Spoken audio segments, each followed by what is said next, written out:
Hello students, welcome to you in Prince Education Hub Seeker. This is your science period. Today we have start in chapter number 12 in a sound. Next topic is a range of hearing. ठीक है, तो range of hearing के बारे में देखेंगे कि हमारे पास क्या क्या रेंज होती है सुनने की। ठीक है, जैसे ह्यूमन बीइंग है तो हम किस फ्रिक्वेंसी तक सुन सकते हैं। ठीक है, तो यहाँ पे अब डिस्कस करेंगे कि किस किस फ्रिक्वेंसी तक हम सुन सकते हैं। तो सबसे पहले बात करते हैं ह्यूमन बीइंग्स की। तो ह्यूमन बीइंग्स जो है उसकी जो ऑडिबल रेंज है, ऑडिबल मींस उसको किस रेंज तक सुनाई दे सकता है, किस फ्रिक्वेंसी तक उसको सुनाई दे सकता है। तो हमारे पास जो ऑडिबल रेंज है हमारे पास हमारी ह्यूमन बीइंग्स की वो क्या है बेटा, 20 हर्ट्ज टू 20,000 हर्ट्ज। ठीक है, याद रख लेना कि हमें इतनी फ्रिक्वेंसी का सुनाई दे सकता है कि जिसकी फ्रिक्वेंसी क्या हो, 20 हर्ट्ज से लेकर 20,000 हर्ट्ज हो। ठीक है, इतनी फ्रिक्वेंसी की रेंज का हमें सुनाई देता है और उस रेंज को क्या बोलते हैं बेटा, ऑडिबल रेंज भी बोलते हैं। ठीक है, तो ह्यूमन बीइंग्स के अंदर ये क्वालिटी होती है, सिर्फ उसके अंदर 20 हर्ट्ज से लेकर 20,000 हर्ट्ज तक सुनाई देता है। अगर फ्रिक्वेंसी इससे कम हुई तो ह्यूमन बीइंग्स को सुनाई नहीं देगा। जैसे 20 हर्ट्ज से कम हुई नहीं सुनाई देगा, अगर 20 हर्ट्ज से ज्यादा हुई तब भी ह्यूमन बीइंग्स को सुनाई नहीं देगा। ठीक है, तो सिर्फ इतनी रेंज होनी चाहिए जिसके अंदर ह्यूमन बीइंग्स को सुनाई देता है। ठीक है, अगर बात करें हम बेटा अदर एनिमल्स की, ठीक है, तो अदर एनिमल्स जो होते हैं हमारे पास उनको बेटा 20 हर्ट्ज से ज्यादा की फ्रिक्वेंसी का भी सुनाई देता है। तो उनके अंदर जो हीरिंग इक्विपमेंट्स होते हैं, जो हीरिंग हमारे पास होता है वो एक अलग तरह से बना होता है। ठीक है, जिसके कारण हमारे पास कुछ एनिमल जो हैं 20 हर्ट्ज से ज्यादा फ्रिक्वेंसी भी सुन सकते हैं और 20 हर्ट्ज से कम की फ्रिक्वेंसी भी सुन सकते हैं। ओके, अगर फ्रिक्वेंसी क्या हुई 20 हर्ट्ज से ज्यादा हुई तब भी वो सुन सकते हैं, अगर फ्रिक्वेंसी 20 हर्ट्ज से कम हुई तब भी वो सुन सकते हैं। जैसे कुछ एनिमल हैं लाइक डॉग, कैट, ये जो होते हैं हमारे पास बेटा ये कम फ्रिक्वेंसी के अंदर भी और उससे ज्यादा फ्रिक्वेंसी के अंदर भी सुन सकते हैं। ठीक है, अब देखो आपने देखा होगा छोटे छोटे जो चिल्ड्रन होते हैं, छोटे छोटे जो बच्चे होते हैं, जैसे बच्चा कोई 5 ईयर का है, ठीक है, 5 ईयर है या 5 ईयर से छोटा है, तो उस बच्चे के अंदर जो हीरिंग सेंसेशन पावर होती है वो बहुत ज्यादा होती है। वो कम से कम बेटा 20,000 हर्ट्ज से भी ज्यादा सुन सकता है। अगर मान लो कि हाई फ्रिक्वेंसी है, कोई साउंड हाई फ्रिक्वेंसी प्रोड्यूस कर रहा है, मान लो कि 25,000 से भी ज्यादा फ्रिक्वेंसी प्रोड्यूस कर रहा है, तो वो छोटा सा बच्चा जो है इस फ्रिक्वेंसी को सुन सकता है और इस फ्रिक्वेंसी को कुछ एनिमल भी सुन सकते हैं। ये मैंने आपको बता दिया था अभी, जैसे डॉग, कैट। ठीक है, तो हमारे पास क्या था बेटा, सबसे पहले सुनो, ये तो मैंने आपको बता दिया कि कोई चीज हम नहीं सुन सकते और कोई चीज जो है हम सुन सकते हैं। उसमें फ्रिक्वेंसी का बहुत बड़ा रोल है कि फ्रिक्वेंसी जो है उसकी 20 हर्ट्ज और 20,000 हर्ट्ज के बीच में होनी चाहिए, वही चीज हम सुन सकते हैं, दूसरी चीज हम सुन नहीं सकते। तो सबसे पहली डेफिनेशन आ गई बेटा हमारी ऑडिबल रेंज। तो ऑडिबल रेंज क्या होती है ह्यूमन बीइंग के अंदर, वो मैंने आपको बता दिया है। अब उसके अंदर दूसरी डेफिनेशन क्या होती है, सुनो ध्यान से। एक डेफिनेशन होती है हमारे पास इंफ्रासोनिक साउंड। इंफ्रासोनिक साउंड क्या होता है, एक ऐसा साउंड जो ह्यूमन बीइंग को सुनाई नहीं देता, जो ह्यूमन बीइंग्स अपने हीयर के कारण सुन नहीं सकता, क्योंकि उसके अंदर उसके हीयर इतने सेंसिटिव नहीं होते कि हमारे पास बिलो हर्ट्ज, कितने हर्ट्ज बेटा, बिलो 20 हर्ट्ज। ठीक है, 20 हर्ट्ज से अगर हमारे पास फ्रिक्वेंसी इसकी कम हुई तो इस तरह का जो सेंसेशन है वो हमारा हीयर सुन नहीं सकता। तो इस तरह के साउंड को क्या बोलते हैं बेटा, इंफ्रासोनिक साउंड बोलते हैं। ठीक है, सोनिक का मतलब होता है बेटा कि जो हम चीज सुन सकते हैं, जैसे मान लो कि ये सुन सकते हैं 20 हर्ट्ज से लेकर 20,000 हर्ट्ज, उसको बोलते हैं सोनिक। और इंफ्रासोनिक साउंड क्या होता है, जो हमारा ह्यूमन बीइंग्स कैपेबल नहीं है सुनने के लिए, तो वो होता है हमारे पास बेटा इंफ्रासोनिक साउंड। इसकी फ्रिक्वेंसी होती है 20 हर्ट्ज से कम। अब इस चीज को कौन कौन सुन सकता है और कौन कौन सुन नहीं सकता। जैसे मान लो कि अगर सपोज कर लो कि ह्यूमन बीइंग अगर इस फ्रिक्वेंसी को सुन सकता, इंफ्रासोनिक साउंड की जो फ्रिक्वेंसी है अगर ह्यूमन बीइंग सुन सकता, तो वो पेंडुलम जो होता है, पेंडुलम ऐसे ऑसिलेट करता है, उसकी वाइब्रेशन को भी सुन सकता था, क्योंकि पेंडुलम का जो ऑसिलेट करता है तो उसकी अंदर वाइब्रेशन पैदा होती है, तो उस वाइब्रेशन को ह्यूमन बीइंग सुन नहीं सकता। जब अगर मान लो कि 20 हर्ट्ज से भी कम होता हमारे पास हमारा हीरिंग सेंसेशन, तो हम उसकी वाइब्रेशन को भी सुन सकते हैं। जैसे मान लो कि सपोज कर लो कोई मधुमक्खी है, जब वो अपने पंख को ऐसे ऐसे करती है तो उसकी विंग की वाइब्रेशन हम सुन सकते हैं ना। तो ऐसे ही हमें पेंडुलम की वाइब्रेशन भी सुनाई देती अगर हम इंफ्रासोनिक साउंड सुन पाते। वैसे हमें इंफ्रासोनिक साउंड सुन नहीं सकते, ठीक है। तो कौन कौन सुन सकता है बेटा इंफ्रासोनिक साउंड? जो है राइनोसोरस सुन सकते हैं, जिसको हम गेंडा बोलते हैं। गेंडे जो होते हैं बेटा अपने ग्रुप के अंदर एक दूसरे से कम्युनिकेट करते हैं। कितनी फ्रिक्वेंसी से? 5 हर्ट्ज की फ्रिक्वेंसी से, ठीक है। एक दूसरे से कम्युनिकेट करते हैं इस तरह के एनिमल एक दूसरे से, लेकिन उसकी जो लैंग्वेज है हमें समझ में नहीं आती, क्योंकि उसकी जो लैंग्वेज होती है बेटा उसकी जो फ्रिक्वेंसी होती है वो 5 हर्ट्ज से कम होती है। ओके, जैसे मान लो सपोज कर लो जो हमारा अर्थक्वेक है, आपको अर्थक्वेक के बारे में पता होगा। अर्थक्वेक क्या होता है? अर्थ की शेकिंग होती है। शेकिंग किसकी होती है? अर्थ के अंदर प्लेट्स की क्या होती है? शेकिंग होती है, जिसकी वजह से अर्थक्वेक आता है, जिसको सिंपली भाषा में कहें तो भूकंप। तो भूकंप आने का हमें पता लगता है? बिल्कुल पता नहीं लगता। कब आएगा कब नहीं आएगा, ह्यूमन बीइंग्स इसके बारे में बिल्कुल भी नहीं जानता। लेकिन आपको सोच के, आपको जान के ये हैरानी होगी कि हम नहीं जानते, लेकिन एनिमल को पता लग जाता है कि अर्थक्वेक कब आएगा। जब अर्थक्वेक हमारे पास क्या होता है? अर्थक्वेक क्या होता है? प्लेट्स का हिलना। जब प्लेट्स हिलती हैं तो उसके अंदर वेव प्रोड्यूस होती है। वो वेव के अंदर क्या होती है बेटा? बिल्कुल लो फ्रिक्वेंसी होती है। उस लो फ्रिक्वेंसी को हमारे पास क्या होता है? कुछ एनिमल सुन सकते हैं। जैसे ही अर्थक्वेक आएगा बेटा तो उसकी सेंसेशन के बारे में एनिमल्स को पहले ही पता लग जाता है, ठीक है, लेकिन हम नहीं सुन सकते। इसलिए हमें अर्थ की जो प्रेडिक्शन है, अर्थक्वेक की प्रेडिक्शन जो है हमें पता नहीं लगती कि भूकंप कब आने वाला है, किस जगह से आने वाला है। लेकिन एनिमल को क्या है बेटा? पता लग जाता है कि हमारे पास अर्थक्वेक आने वाला है, ठीक है, क्योंकि उसके हीरिंग जो इंपार्टमेंट हैं, हीरिंग इक्विपमेंट्स हैं, उनको पहले ही अलर्ट कर देते हैं कि हमारे पास इस तरह का फ्रिक्वेंसी प्रोड्यूस हो रहा है, ठीक है। तो ये हमारे पास सिर्फ एनिमल के अंदर होता है। क्यों? क्योंकि एनिमल जो है 20 हर्ट्ज से कम की फ्रिक्वेंसी को सुन सकते हैं। वो फ्रिक्वेंसी का नाम क्या बेटा? Infrasonic sound. अब एक तो हो गया बिलो 20 हर्ट्ज। अब अगर 20,000 हर्ट्ज से ज्यादा हो तो उस टाइप की हमारे पास रेंज को क्या बोलते हैं? वो होता है बेटा अल्ट्रासोनिक साउंड। तो अल्ट्रासोनिक साउंड क्या होता है? एक इस तरह का साउंड जो ह्यूमन बीइंग को सुनाई नहीं देता, ना ही बिलो 20 हर्ट्ज, ना ही 20 हर्ट्ज से ज्यादा का। ओके, तो हमारे पास अगर 20 हर्ट्ज से ज्यादा का हमारे पास क्या हो? फ्रिक्वेंसी हो, तो इस तरह का फ्रिक्वेंसी जो है हमारी ह्यूमन बीइंग्स नहीं सुन सकती। तो वो क्या होता है बेटा? अल्ट्रासोनिक साउंड होता है। अब इस तरह का जो होता है हमारे कुछ एनिमल सुन सकते हैं, जैसे डॉल्फिन। डॉल्फिन जो होती है आपको पता है क्या होती है? डॉल्फिन वो सुन सकती है। बैट जो होती है वो भी क्या करती है? अल्ट्रासोनिक साउंड प्रोड्यूस करती है। तो डॉल्फिन और जो बैट होती है वो अल्ट्रासोनिक साउंड प्रोड्यूस करती है। ओके, अब देखो आपको पता है जो बैट होता है, अब बैट क्या करता है? मोथ जो होते हैं, मोथ क्या होते हैं? कीड़े मकोड़े, उनको खाता है, ठीक है। लेकिन कीड़े मकोड़ों को पहले ही पता लग जाता है कि हमारे पास क्या आने वाला है? बैट आने वाला है। अब मोथ को कैसे पता लगता है? जो कीड़े मकोड़े होते हैं, इंसेक्ट होते हैं, उनके अंदर भी क्या होता है बेटा? एक ऐसी पावर होती है जो कि हमारे पास हाई फ्रिक्वेंसी को सुन सकती है। जैसे ही उनके पास बैट आएगा, बैट अपने में से क्या निकालेगा? अल्ट्रासोनिक साउंड निकालेगा, जो कि हमारे पास उसका सिग्नल कौन रिसीव कर लेंगे बेटा? मोथ रिसीव कर लेंगे। इसलिए मोथ को पता लग जाता है कि यहाँ पे बैट है या नहीं है, इसलिए वो उससे बच निकलते हैं। तो हमारे पास छोटे छोटे जो एनिमल है, मोथ लाइक इंसेक्ट, उनके अंदर भी क्या होता है? सेंसेशन होता है कि वो अल्ट्रासोनिक साउंड को सुन सकते हैं। ओके, ये तो था हमारे पास बेटा ऑडिबल रेंज के बारे में, इंफ्रासोनिक साउंड के बारे में और अल्ट्रासोनिक साउंड के बारे में। तो वन बाय वन हमने इसके बारे में डिस्कस कर लिया कि ये क्या होते हैं। ओके, नेक्स्ट है हमारे पास बेटा एप्लीकेशन ऑफ अल्ट्रासाउंड।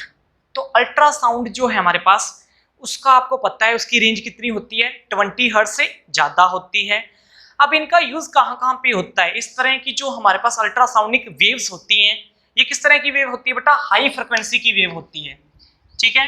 ये क्या होती है बेटा? हाई फ्रिक्वेंसी की वेव होती है, जो कि हमारे पास 20 हर्ट्ज से ज्यादा होती हैं, ठीक है। तो इस तरह की जो वेव है, बिना किसी ऑब्स्टेकल के ये हमारे पास एक जगह से दूसरी जगह पे मूव कर सकती हैं, ठीक है। मान लो कि कोई आगे बांधा आ गई तो उस बांधा से भी पार निकल सकती हैं ये, ठीक है। तो ऐसे बिना किसी ऑब्स्टेकल से ये ट्रेवल करती रहती हैं, इसलिए इनको क्या बोला जाता है बेटा? हाई फ्रिक्वेंसी की वेव बोला जाता है, ठीक है, जिनकी फ्रीक्वेंसी 20 हर्ट्ज से ज्यादा होती है। अब इनका यूज कहाँ कहाँ पे होता है? सबसे पहला यूज है, अच्छे से देखना इस यूज को, सबसे पहला यूज कहाँ पे है? Ultrasound is generally use to clean parts located in hard to reach the places. Ultra जो साउंड है हमारे पास, उसका यूज कहाँ पे किया जाता है बेटा? ऐसे पार्ट्स के अंदर किया जाता है, जैसे कुछ ऐसे मशीनों के पार्ट्स हैं, या जो इलेक्ट्रॉनिक कंपोनेंट्स होते हैं उनके पार्ट्स हैं, ये छोटी छोटी ट्यूब होती हैं जहां तक हमारा हाथ नहीं जाता, जहां तक हमारा हाथ नहीं पहुंच पाता। ऐसी बड़ी बड़ी मशीनें होती हैं जिनके अंदर छोटे छोटे पार्ट्स होते हैं, जिनके अंदर हमारा हाथ नहीं पहुंच पाता। तो हम वहां के पार्ट्स कैसे साफ करेंगे? क्योंकि आपको पता है बड़े बड़े इलेक्ट्रॉनिक कंपोनेंट्स के पार्ट्स हमें साफ करने पड़ते हैं। अगर पार्ट साफ नहीं करेंगे तो वो चीज स्मूथली वर्क नहीं करेगी। तो उन पार्ट्स को साफ करने के लिए हम क्या करते हैं बेटा? उन पार्ट्स को साफ करने के लिए हम क्या करते हैं बेटा?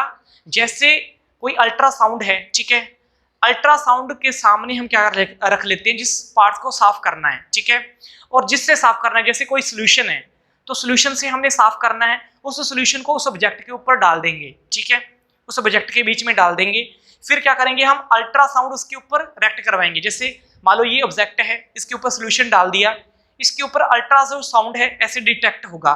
जब इसके ऊपर डिटेक्ट होगा, जो इसके ऊपर ग्रीस लगा हुआ है या डस्ट पार्टिकल लगे हुए हैं, वो इस अल्ट्रासाउंड के इसके ऊपर फॉल डाउन होने की वजह से क्या हो जाएंगे बेटा? इससे अलग हो जाएंगे, ठीक है, तो इससे डिटैच हो जाएंगे, अलग हो जाएंगे। तो इतनी पावर होती है हमारे पास किसकी बेटा? अल्ट्रासाउंड की। तो इसलिए हमारे पास अल्ट्रासाउंड का यूज जो है ऐसी जगह पे किया जाता है कि जिस जगह पे हमारा हाथ पहुंच नहीं पाता, जिस जगह को हमारा हाथ साफ नहीं कर पाता। कुछ ऐसे मशीनरी के पार्ट्स होते हैं, इलेक्ट्रॉनिक कंपोनेंट्स के और मशीनरी के पार्ट्स होते हैं जहां तक हमारा हाथ नहीं पहुंच पाता, लेकिन हमने वो पार्ट साफ करने हैं, तो किसकी हेल्प से करेंगे? अल्ट्रासाउंड की हेल्प से करेंगे। अल्ट्रासाउंड को उसके ऊपर फॉल डाउन करवाएंगे और उसमें जो भी ग्रीस या जो भी डस्ट पार्टिकल लगा होगा उससे अलग हो जाएगा। इतना पावर होता है इसके अंदर, ठीक है। और फॉर एग्जांपल मैंने आपको बता दिया स्पाइरल ट्यूब और इलेक्ट्रॉनिक कंपोनेंट्स के बारे में। सेकंड जो एप्लीकेशन है अल्ट्रासाउंड की वो क्या है? सुनो ध्यान से। सेकंड एप्लीकेशन जो है, देखो यहाँ पे, ultrasound can be used to detect crack and flaws in the metal block. देखो यहाँ पे अल्ट्रासाउंड का यूज जो है वो हम कहाँ पे करते हैं? बड़े बड़े मेटल ब्लॉक मीन्स जैसे बड़ी बड़ी एल्यूमिनियम की शीट होती है, आयरन की शीट होती है। तो हमारे पास जो बड़े बड़े बिजनेस करते हैं वो ऐसे थोड़ी देखते हैं बेटा, बड़ी बड़ी प्लेट्स जो लेके आते हैं आयरन की, अब ऐसे करके थोड़ी देखते हैं कि उसको चेक करते हैं, उसकी ब्रीक से चेक करते हैं मेटल शीट की। मेटल शीट जो होती है बड़े 100 फुट की भी होती है, 50 फुट की भी होती है, 200 फुट की भी होती है, बड़े बड़े मतलब बड़ी बड़ी शीटें होती हैं, ठीक है। तो उनको हम चेक कैसे करेंगे? कोई पर्सन तो उसको चेक नहीं कर सकता। अगर बाहर से चेक करेगा, मान लो क्रैक उसके अंदर हुआ, तो उस अंदर वाले क्रैक को कैसे देखेंगे कि उसके अंदर दरार पड़ी हुई है या क्रैक है या उस मेटल ब्लॉक के अंदर होल है, ठीक है। उसको चेक करने के लिए हम किसका यूज करते हैं बेटा? अल्ट्रासाउंड का। अब हम चेक क्यों करते हैं? क्योंकि आपको पता है बेटा, बड़ी बड़ी जो बिल्डिंग बनाते हैं हम या साइंटिस्ट वर्क करते हैं वो किसकी वजह से करते हैं? मेटल ब्लॉक की वजह से। जैसे बड़ी बड़ी बिल्डिंग बनानी है तो उसमें एल्यूमिनियम की शीट लगती है। अब एल्यूमिनियम की शीट के अंदर अगर क्रैक आ गया तो वो बड़ी बिल्डिंग के ऊपर इफेक्ट डाल सकता है। तो इस चीज से बचने के लिए हम क्या करते हैं, जो मेटल ब्लॉक होता है, जो बड़ी बड़ी शीट होती है मेटल की, उनको क्या करते हैं बेटा? ऐसे रख देते हैं। देखो यहाँ पे मैंने रखा हुआ है, ठीक है। तो वो कैसे क्रैक को डिटेक्ट करता है? जैसे ये मेटल ब्लॉक मैंने रखा हुआ है, एक तरफ हमारे पास अल्ट्रासाउंड होता है, एक तरफ क्या होता है? डिटेक्टर होता है। डिटेक्टर क्या काम करता है? हमारे पास जो वेव इधर से आ रही है उनको डिटेक्ट करेगा, डिटेक्ट करने का। तो हमारे पास क्या करते हैं, बीच में मेटल ब्लॉक रख रखा है, इधर से अल्ट्रासाउंड की वेव रिलीज हो रही है, तो अल्ट्रासोनिक वेव जो है इधर से रिलीज हो रही है, ठीक है। अब ये रिलीज हो रही है, इधर से डिटेक्टर क्या कर रहा है? उसको डिटेक्ट कर रहा है, ओके। अब देखो जहां पे क्रैक होगा, मान लो कि यहाँ पे क्रैक है, तो यहाँ पे क्रैक है तो अल्ट्रासोनिक वेव यहाँ से ऐसे आएंगी, इससे टकरा के वापिस चली जाएंगी, मतलब आगे डिटेक्टर उसको डिटेक्ट नहीं कर पाएगा।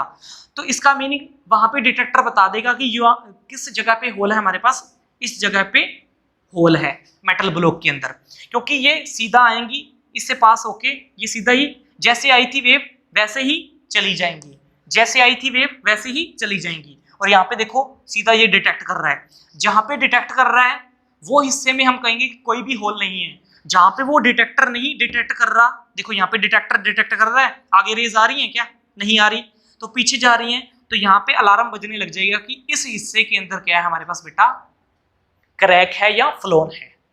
तो ऐसे हमारे पास कुछ एप्लीकेशन और करेंगे इसके बारे में। ऐसे कुछ एप्लीकेशन है हमारे पास किसकी, अल्ट्रासाउंड की, जिसका हम मेडिकल लाइन के अंदर या इंडस्ट्रीज पर्पस के लिए भी इसका यूज करते हैं। कुछ और एप्लीकेशन देखेंगे आगे। नेक्स्ट है हमारे पास बेटा कुछ और एप्लीकेशन, ठीक है, ये मेडिकल लाइन की एप्लीकेशन है हमारे पास, ठीक है, किसकी बेटा, अल्ट्रासाउंड की। ओके, तो अल्ट्रासाउंड की कुछ मेडिकल लाइन एप्लीकेशन है। सबसे पहली एप्लीकेशन क्या है, ultrasound sonic waves are made to reflect from the various parts of the heart and form the image of the heart. देखो यहाँ पे क्या है, अल्ट्रासोनिक वेव जो है या अल्ट्रासाउंड जो है हमारे पास बेटा, उसका जो यूज है हमारे पास यहाँ पे किस लिए किया जाता है, जैसे हमारे पास हमारी ह्यूमन बॉडी है, ह्यूमन बॉडी के अंदर हमारे पास क्या होंगे, डिफरेंट डिफरेंट ऑर्गन होंगे। उन डिफरेंट डिफरेंट ऑर्गन की इमेज बनाते हैं हम किसके ऊपर, मॉनिटर के ऊपर। अब ये जो मॉनिटर के ऊपर इमेज बनाते हैं वो किसकी हेल्प से बनाते हैं, अल्ट्रासोनिक वेव्स की हेल्प से, ठीक है। तो अल्ट्रासोनिक वेव्स की हेल्प से हमारे पास क्या होता है, हमारे हार्ट की जो इमेज बनती है हमारे पास, ठीक है, दैट इज कॉल्ड इकोकार्डियोग्राफी, ठीक है। तो ये किसकी हेल्प से होती है बेटा, हमारे पास अल्ट्रासोनिक वेव्स की हेल्प से। आपने कभी सुना होगा इसके बारे में, इकोकार्डियोग्राफी। जैसे किसी को हार्ट की दिक्कत है, ठीक है, तो उसको हम बोल देते हैं कि आप क्या करवाइए बेटा, ईसीजी करवाइए, ठीक है। ईसीजी का मतलब क्या होता है, इकोकार्डियोग्राफी होता है, ठीक है। फिर उसमें हमें पता लग जाता है कि हार्ट के अंदर क्या क्या चेंजेस आ रहे हैं, ठीक है। तो वो किसकी हेल्प से होता है बेटा, अल्ट्रासोनिक वेव्स की हेल्प से उसकी इमेज बनाई जाती है कि उसके अंदर क्या डिफरेंस आ रहा है, पहले वाले हार्ट के अंदर और अब क्या डिफरेंस आ रहा है। उसकी हेल्प से ही हम हार्ट की डिसीजेस के बारे में पता लगाते हैं। ओके, नेक्स्ट हमारे पास क्या है बेटा, नेक्स्ट जो है अल्ट्रासाउंड स्कैनर। अब अल्ट्रासाउंड स्कैनर क्या होता है, अल्ट्रासाउंड स्कैनर हमारी पूरी ह्यूमन बॉडी को स्कैन करता है, ठीक है। ह्यूमन बॉडी के अंदर जितने भी इंटरनल ऑर्गन है, जैसे लीवर, किडनी, गोल ब्लेंडर, ठीक है, इन सभी को स्कैन करता है। देखो यहाँ पे अल्ट्रासाउंड स्कैनर एक ऐसा इंस्ट्रूमेंट है जो हमारे इंटरनल ऑर्गन को पता लगाता है, मतलब हमारी पूरी ह्यूमन बॉडी को स्कैन कर देता है, जिसके अंदर हमारे पास इंटरनल ऑर्गन को भी स्कैन करता है, जैसे लीवर, गोल ब्लेंडर, यूट्रस, ठीक है, किडनी, इन सभी को स्कैन कर लेता है, ठीक है। इतनी पावर होती है किसकी बेटा, अल्ट्रासाउंड स्कैनर की। अब ये जो हमारे पास क्या होते हैं, ये जो लीवर है, लीवर का पूरा स्कैन आएगा तो लीवर की इमेज आ जाएगी कि लीवर के अंदर कौन सी डिसीजेज है, हमें पता लग जाएगा।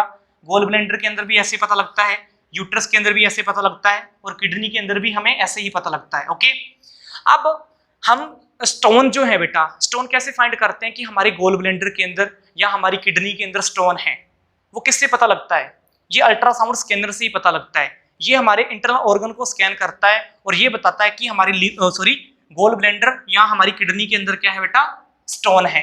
ओके, उसके बाद देखो यहाँ पे हमारे पास ये तो हो गया स्टोन के बारे में। उसके बाद एक और हमारे पास ग्राफी होती है जिसको बोलते हैं बेटा अल्ट्रासोनोग्राफी, ठीक है।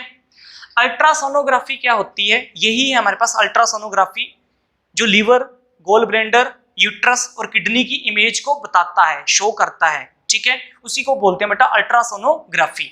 और ऊपर वाली कौन सी थी बेटा हमारे पास, एक्योकार्डियोग्राफी। एक्योकार्डियोग्राफी किसकी होती है, सिर्फ हार्ट की होती है, और बाकी सभी ऑर्गन की जो हमारे पास ग्राफी होती है वो क्या होती है बेटा, अल्ट्रासोनोग्राफी होती है। जैसे लीवर की होगी, गोल ब्लेंडर की होगी, यूट्रस की और किडनी की। अब अल्ट्रासोनोग्राफी काम कैसे करती है, सुनो ध्यान से। सबसे पहले जो हमारे पास अल्ट्रासोनिक वेव हैं वो हमारे टिश्यू के अंदर जाती हैं, ठीक है। टिश्यू के अंदर जाके वो टिश्यू से रिफ्लेक्ट होती हैं। जब टिश्यू से रिफ्लेक्ट होती हैं तो वहां पे देखती हैं कि टिश्यू के अंदर क्या क्या चेंजेस हैं। जब वो ये देखती हैं कि टिश्यू के अंदर कुछ ना कुछ चेंजेस हैं, तो वो जो अल्ट्रासोनिक वेव हैं दोबारा फिर इलेक्ट्रिक सिग्नल के अंदर कन्वर्ट हो जाती हैं। वो इलेक्ट्रिक सिग्नल हमारे कंप्यूटर को भेजा जाता है, फिर वो हमारी इमेज बना देता है किसके ऊपर, मॉनिटर के ऊपर। और इस टाइप की ग्राफी को क्या बोलते हैं बेटा, अल्ट्रासोनोग्राफी बोलते हैं। ओके, एनी डाउट, कोई भी डाउट नहीं है। अब अल्ट्रासोनोग्राफी का यूज एक और चीज के लिए किया जाता है, जैसे फोइटस है, प्रेगनेंसी के दौरान जो फोइटस होता है उसका पता लगाना कि फोइटस कैसा है, ठीक है, जो आने वाला बच्चा है वो कैसा है, उसके अंदर कुछ ना कुछ कमी है या नहीं है, तो वो किसकी हेल्प से हम सॉल्व करते हैं, अल्ट्रासोनोग्राफी की हेल्प से, कि बच्चा ठीक है या नहीं है, फोइटस जो है वो सही है या नहीं है, या उसको प्रॉपर वे में न्यूट्रिशन मिल रहा है या नहीं मिल रहा, वो इसकी वे से पता लगाते हैं, फोइटस, ठीक है। तो हमारे पास नेक्स्ट क्या है, एक और चीज है बहुत ही ज्यादा इंपॉर्टेंट है, अल्ट्रासोनिक वेव की।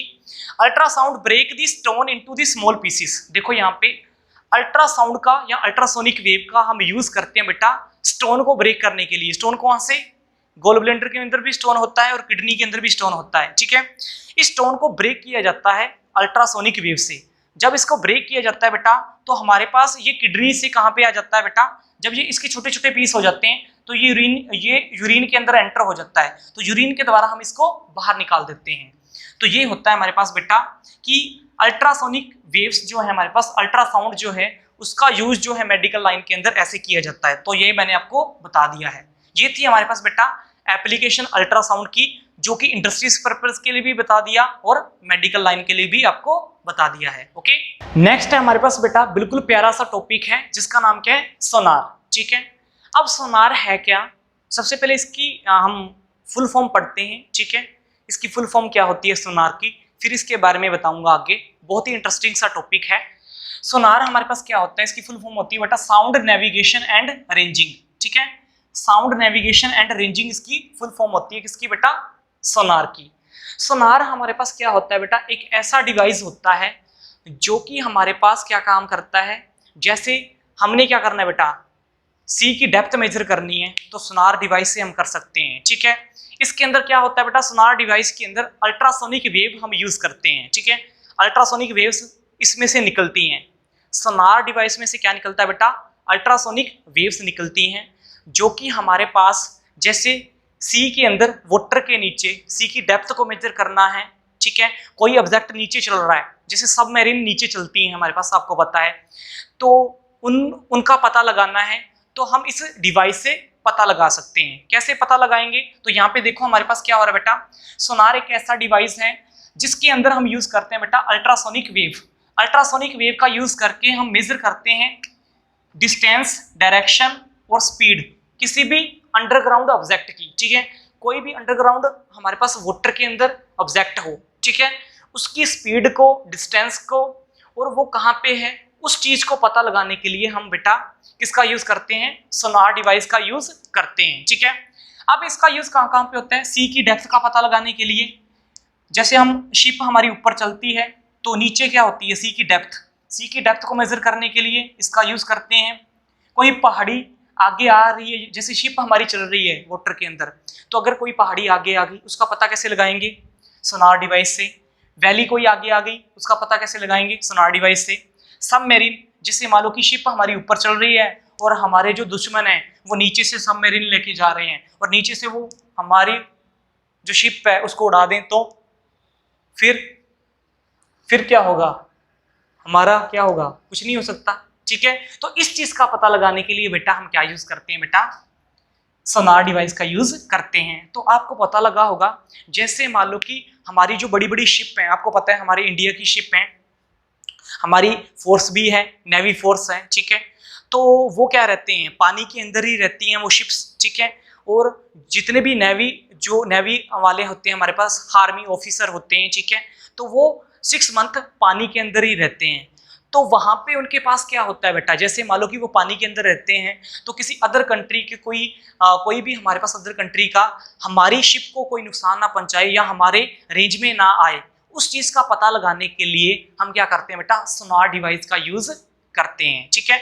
तो सोनार डिवाइस एक ऐसा डिवाइस है जिसका यूज हम किसी भी चीज का पता लगाने के लिए कर सकते हैं, ठीक है, लेकिन अंडरग्राउंड वाटर के। ओके, नेक्स्ट देखो हमारे पास क्या होता है बेटा इसके अंदर। अब इस चीज का पता लगाते कैसे हैं सोनार डिवाइस से, तो यहाँ पे देखो एक चीज है जिससे हम पता लगा सकते हैं कि सोनार डिवाइस से कैसे पता लगाते हैं। जैसे मान लो ये शिप है, ये हमारे पास क्या है, हमारी शिप है, ठीक है, जैसी भी बनी है, अच्छी बनी है ना शिप। तो देखो यहाँ पे ये हमारी शिप है, ठीक है। शिप के नीचे क्या लगा होता है बेटा, एक ट्रांसमीटर लगा होता है और एक लगा होता है डिटेक्टर। आपको पता है ट्रांसमीटर क्या करता है, वेव को ट्रांसमिट करता है नीचे की ओर, और डिटेक्टर क्या करता है, वेव को डिटेक्ट करता है। तो देखो यहाँ पे ट्रांसमीटर क्या कर रहा है, वेव को नीचे भेज रहा है, तो वेव क्या करेंगी, नीचे तक जाएंगी, नीचे तक जाएंगी जहां पे मान लो कि सी की डेप्थ है, ये मान लो कि सी की डेप्थ है, तो सी की डेप्थ से टकरा के फिर वापस आएंगी और इसको डिटेक्ट कौन कर लेगा बेटा, डिटेक्टर कर लेगा, ठीक है। तो ऐसे हम पता लगाते हैं कि सी की डेप्थ कैसे है, कितनी है, कैसे पता लगाएंगे? देखो यहाँ पे एक फॉर्मूला बनता है। देखो ट्रांसमीटर को जाने और आने में टाइम कितना लगा, सपोज कर लो जाने और आने में टाइम लगा t, तो ट्रांसमीटर को जाने और आने में टाइम लगा t, ठीक है t। फिर एक ट्रांसमीटर जब गया उसकी डिस्टेंस कितनी है, d है, जब आया है उसकी डिस्टेंस कितनी है, d है, तो टोटल हमारे पास डिस्टेंस कितनी होगी बेटा 2d। देखो यहाँ पे ट्रांसमीटर ने सिग्नल नीचे भेजा, नीचे इसने रिफ्लेक्ट करके वापस आया, ठीक है, तो जाने में इसको जो डिस्टेंस लगी है वो हमने मेजर कर ली d, और आने में जो डिस्टेंस लगी है वो d, तो कितनी होगी 2d डिस्टेंस। ओके, अब देखो यहाँ पे आपको पता है पानी के अंदर जो हमारे पास साउंड की स्पीड होती है वो हमें पता होना चाहिए कितनी होती है, तो पानी के अंदर जितनी भी स्पीड है वो हम मान लेंगे v। तो ये हमारे पास फॉर्मूला बन गया कि टोटल डिस्टेंस अगर हमने निकालनी है आने की और जाने की, तो किस फॉर्मूले से निकाल सकते हैं, v इंटू टी के फॉर्मूले से निकाल सकते हैं। तो देखो यहाँ पे तो 2d equal to v into T, यहाँ से अगर हमने डिस्टेंस निकालनी है निकाल सकते हैं, अगर v निकालना है v भी निकाल सकते हैं, अगर t भी निकालना है तो t निकाल सकते हैं। तो ये फॉर्मूला बन गया हमारे पास, जिसकी हेल्प से हम c की डेप्थ का भी पता कर सकते हैं, नीचे कोई हिल है नहीं है उसका भी पता कर सकते हैं, कोई भी वैली है वो नहीं है उसका भी पता कर सकते हैं, सबमरीन है या नहीं है उसका भी पता कर सकते हैं, नीचे से कोई बड़ी डॉल्फिन जा रही है वो हमारी शिप को नुकसान पहुंचा सकती है क्योंकि वो बड़े बड़े टन की होती हैं, तो उसका भी पता हम ऐसे लगा सकते हैं, ठीक है। तो ये बिल्कुल सिंपल सा डिवाइस है जिसका नाम क्या है बेटा, सोनार, जिसके अंदर हम अल्ट्रासोनिक वेव का यूज करके सी की डेप्थ या अदर ऑब्जेक्ट का पता लगा सकते हैं अंडरग्राउंड दी वाटर। ओके, उसका फॉर्मूला क्या होता है बेटा 2d equal to v into T. अब एक न्यूमेरिकल करेंगे जिसकी हेल्प से आपको पता लग जाएगा कि कैसे हम उसका पता लगाते हैं। ओके, नेक्स्ट है हमारे पास बेटा प्यारा सा एक न्यूमेरिकल है, बहुत ही छोटा सा है, सुनो ध्यान से। अब आपको पता लग जाएगा कि डिस्टेंस कैसे मेजरमेंट करते हैं due to ultrasonic wave. A ship send out ultrasound that return from the sea bed and is detect after 3.42 second.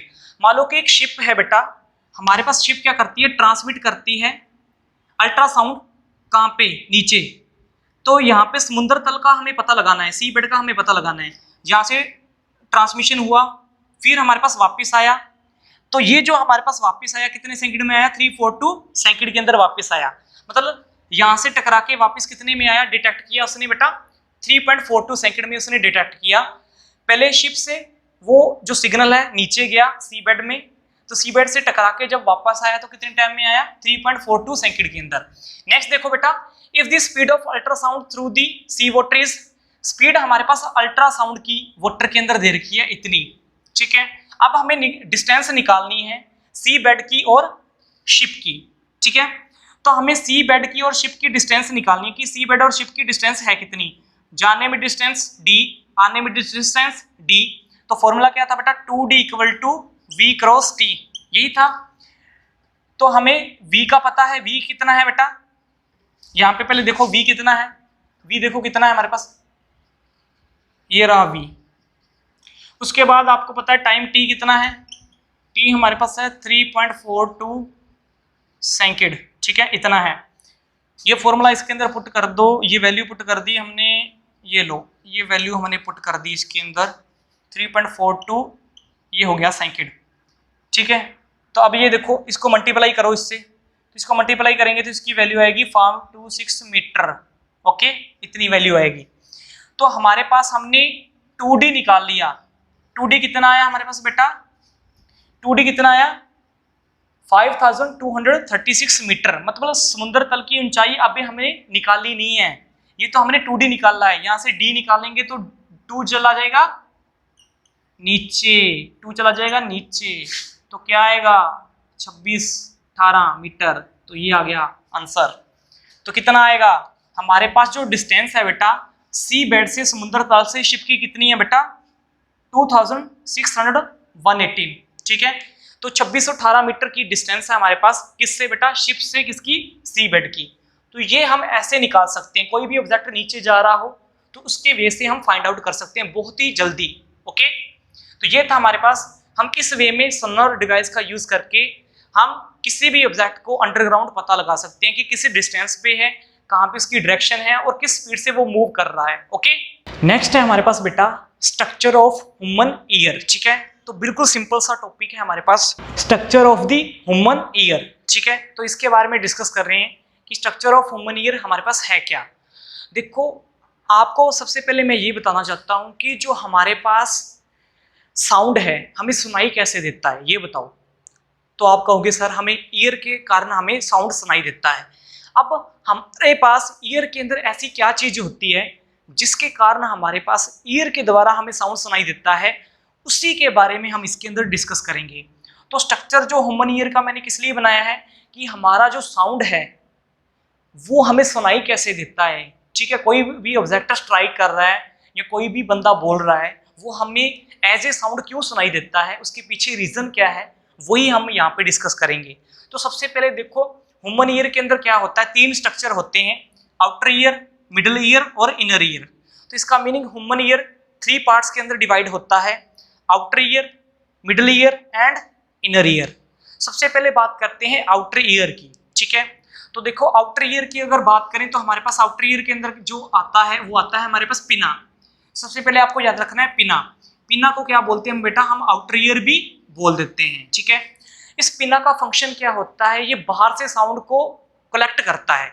जैसे कोई भी साउंड बाहर से आ रहा है अंदर की ओर, तो उस साउंड को बाहर से कलेक्ट करने का काम कौन करता है बेटा, पिना करता है, जिसको हम आउटर ईयर बोलते हैं। ये जो साउंड उसने कलेक्ट किया है, अब ये जो साउंड है कहाँ पे ट्रेवल करेगा, इसके अंदर ट्रेवल करेगा।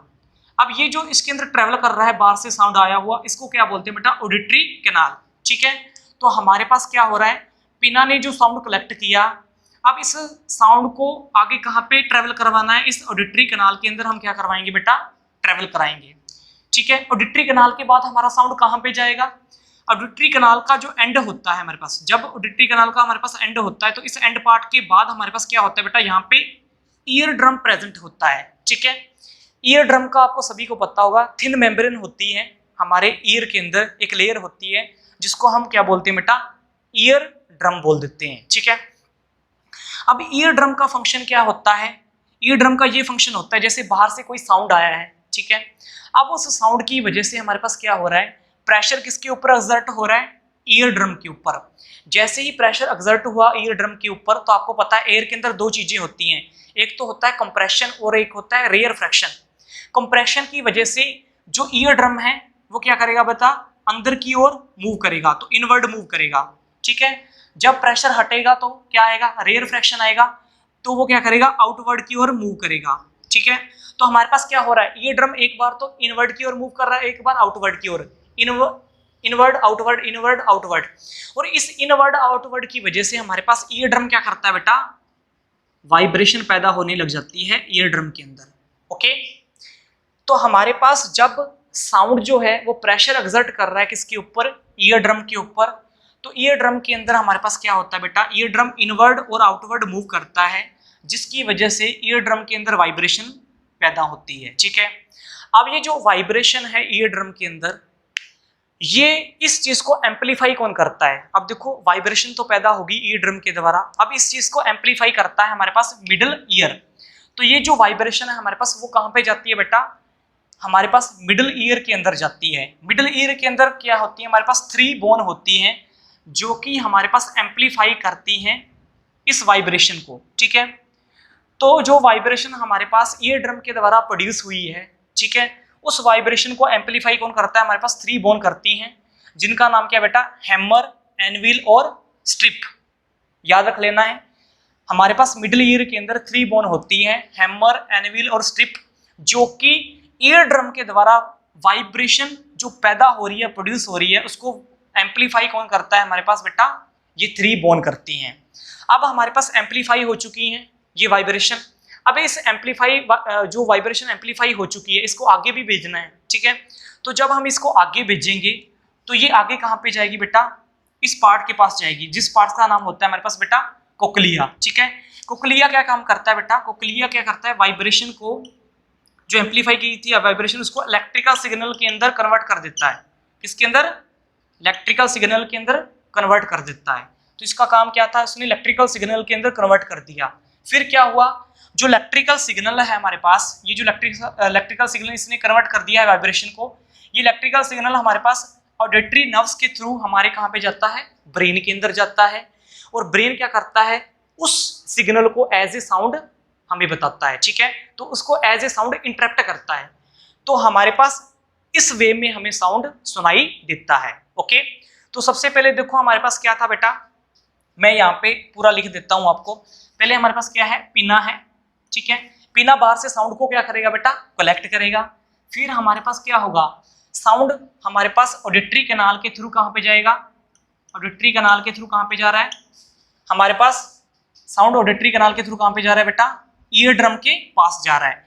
ईयर ड्रम क्या करता है बेटा, ईयर ड्रम के ऊपर जब प्रेशर एक्सर्ट होता है तो उसके अंदर वाइब्रेशन पैदा होती है, ठीक है। अब ये जो वाइब्रेशन है उसको एम्पलीफाई कौन करता है, 3 बोन एम्पलीफाई करती हैं, जो कि मिडल ईयर के अंदर होती हैं, हैमर, एनविल और स्ट्रिप। अब ये जो एम्पलीफाई की गई वाइब्रेशन है इसको इलेक्ट्रिकल सिग्नल के अंदर कौन कन्वर्ट करता है बेटा, कोक्लिया कन्वर्ट करता है। फिर ये जो हमारे पास वाइब्रेशन इलेक्ट्रिकल सिग्नल के अंदर कन्वर्ट हो चुकी हैं, ये आगे कहाँ पे जाएंगी, ऑडिटरी नर्व्स इस इलेक्ट्रिकल सिग्नल को कहाँ पे पहुंचाएगा बेटा, ब्रेन के अंदर, और ब्रेन जो है इस सिग्नल को एज ए इंटरप्ट करेगा साउंड, तो इस वे में हमें साउंड सुनाई देता है। तो यहाँ पे मैंने आपको सब बता दिया स्ट्रक्चर ऑफ ह्यूमन ईयर के बारे में। ओके, नेक्स्ट देखो हमारे पास एक छोटा सा टॉपिक बचा है। मैंने आपको बताया था जो बैट होता है, बैट जो होता है वो अपना शिकार, अपना प्रे कैसे ढूंढता है, तो आपको यहाँ पे दिखाऊंगा थोड़ा सा, देखो यहाँ पे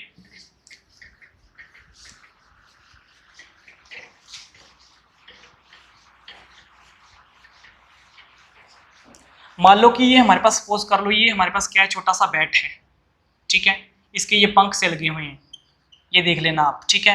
मैं इतना ज़्यादा बनाऊंगा नहीं क्योंकि लंबी वीडियो बन जाएगी। ये बैट है, ठीक है।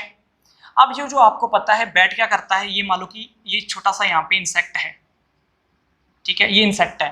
ओके, तो बैट क्या करता है, इसके यहाँ पे ये ईयर हो गए, ठीक है। बैट क्या करता है, यहाँ से सिग्नल अल्ट्रासोनिक साउंड प्रोड्यूस करता है, अल्ट्रासोनिक साउंड प्रोड्यूस किया, ये जो साउंड है हमारे पास वापस जाएगा, इसको कौन करेगा, सेंसेशन, ईयर सेंसेशन करेंगे, किसके, बैट के। ये हमारे पास क्या है बेटा, इंसेक्ट है।